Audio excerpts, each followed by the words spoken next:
સ્વચ્છતા હી સેવા Amreli college ચોકથી station વિસ્તારમાં શ્રમદાન કાર્યક્રમ સંપન્ન।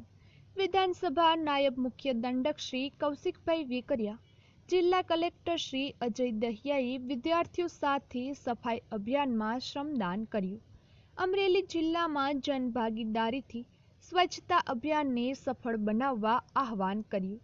અમરેલીમાં મહાત્મા ગાંધીજીની જન્મજયંતિ નિમિત્તે વડાપ્રધાન શ્રી નરેન્દ્રભાઈ મોદીની પ્રેરણાથી સમગ્ર દેશમાં સ્વચ્છતા પખવાડિયા અભિયાન યોજાઈ રહ્યા છે। આ કડીના ભાગરૂપે મુખ્યમંત્રી શ્રી ભૂપેન્દ્રભાઈ પટેલના માર્ગદર્શનમાં સમગ્ર રાજ્યમાં સ્વચ્છતા હી સેવા કાર્યક્રમનો પ્રારંભ થયો છે। ત્યારે અમરેલી નગરમાં વિધાનસભાના નાયબ મુખ્ય દંડક શ્રી અને અમરેલી વડિયા કુકાવાવ મત વિસ્તારના ધારાસભ્ય કૌશિકભાઈ વેકરિયા અને જિલ્લા કલેક્ટર શ્રી અજય દહિયાના અધ્યક્ષસ્થાને શ્રમદાન કાર્યક્રમ સંપન્ન થયો હતો। અમરેલી નગરપાલિકા દ્વારા આયોજિત કાર્યક્રમમાં મહાનુભાવોએ શહેરના કોલેજ ચોકથી સ્ટેશન વિસ્તારમાં સફાઈ અભિયાન હાથ ધર્યું હતું।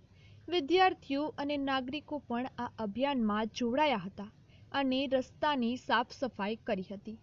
ઘન કચરાનો નિકાલ કરવામાં આવ્યો હતો। સમગ્ર અમરેલી જિલ્લામાં આગામી 31 ઓક્ટોબર સુધી સ્વચ્છતા અભિયાન અંતર્ગત અનેકવિધ કાર્યક્રમો યોજાશે। આ પ્રસંગે નાયબ મુખ્ય દંડક શ્રી અને જિલ્લા કલેક્ટર શ્રીએ જનભાગીદારીથી સ્વચ્છતા અભિયાનને સફળ બનાવવા આહવાન કર્યું હતું। આ કાર્યક્રમમાં નગરપાલિકાના પ્રમુખ શ્રી બિપિનભાઈ લીંબાણી, અમરેલી પ્રાંત અધિકારી શ્રી નાકિયા, અમરેલી શહેર મામલતદાર શ્રી, જિલ્લા વહીવટી તંત્ર અને નગરપાલિકાના કર્મયોગીઓ, વિદ્યાર્થીઓ અને નાગરિકો જોડાયા હતા। રિપોર્ટર બિપિનભાઈ રાઠોડ, ચલાલા।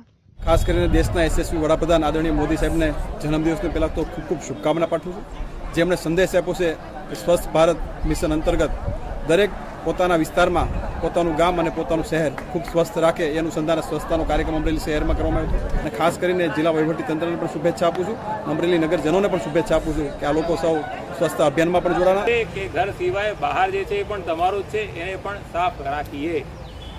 પ્લાસ્ટિકનો કચરો જે છે એના ઉપર ખાસ ધ્યાન કે આવા કચરા જે છે આપણે જાહેરમાં ના ફેંકીએ। કોઈ પણ એવી વસ્તુ હોય તમે માર્કેટમાંથી ખરીદ કરી હોય એના ઉપર પ્લાસ્ટિકનું રેપર હોય, આ રેપર કાઢીને જાહેરમાં નહીં ફેંકવાનું, ખિસ્સામાં જ નાખવાનું, જ્યારે ડસ્ટબિન મળે કચરા પેટી એની અંદર નાખી દેવાનું છે। એટલે આ પ્રકારના સંદેશ સાથે સ્વચ્છતા હી સેવા કાર્યક્રમની અમે લોન્ચિંગ કરી છે। લોકોને એટલા માટે સાથે રાખે છે કારણ કે ફક્ત તંત્રથી કે નગરપાલિકાથી આ કામ ના થાય, જનભાગીદારીથી આ કામ થવાનું છે, એટલા માટે।